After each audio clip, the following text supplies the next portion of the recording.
पेजमा। I hope तपाईहरु सबैजना सन्चै हुनुहुन्छ होला, म पनि सन्चै छु हैन।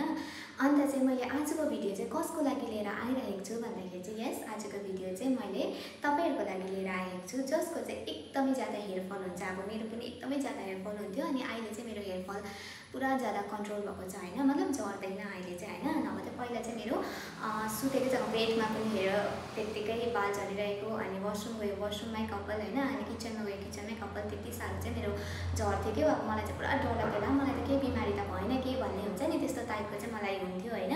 त्यहाँदेखि मैले डक्टरसँग कन्सल्ट गरेँ, डक्टरको मेडिसिन कति खाएँ, स्याम्पू चेन्ज गरेँ, कति खर्च गरेँ मैले चाहिँ हुन्छ नि, यो गर्दा पनि हुँदैन त्यो गर्दा पनि हुँदैन, पानी चेन्ज गरेँ। इभन म त हुन्छ नि बिस्लेरी पानी हुन्छ नि, बिस्लेरी पानीले चाहिँ म चाहिँ हेयर वास गर्थेँ लिटरली गाइस। अब हुन्छ नि कति ज्यादा चाहिँ मेरो चाहिँ झर्थ्यो होला क्या। अब मलाई चाहिँ यति साह्रो डर लाग्थ्यो, अन्त एट्स भनेर चाहिँ म चाहिँ अब यति ज्यादा खर्च गरेँ मैले कपालको लागि चाहिँ, तर कुनै चिजले पनि मेरो हेयर फल कन्ट्रोल चाहिँ नभएकोले गर्दाखेरि चाहिँ मैले चाहिँ लास्टमा चाहिँ के स्टेप लिएँ भन्दाखेरि चाहिँ मैले चाहिँ अमलाको जुस भनेर खान थालेँ गाइस हैन। अन्त अमलाको जुस चाहिँ बिहान चाहिँ लाइक दुधवटा चाहिँ यसरी घिसेर चाहिँ हैन र जुस भनेर चाहिँ मैले पिउन थालेँ। अन्त त्यो चाहिँ अहिले मैले पिएको चाहिँ तपाईँको यस्तै 2 महिना 2.5 महिनाहरू हुँदैछ हैन।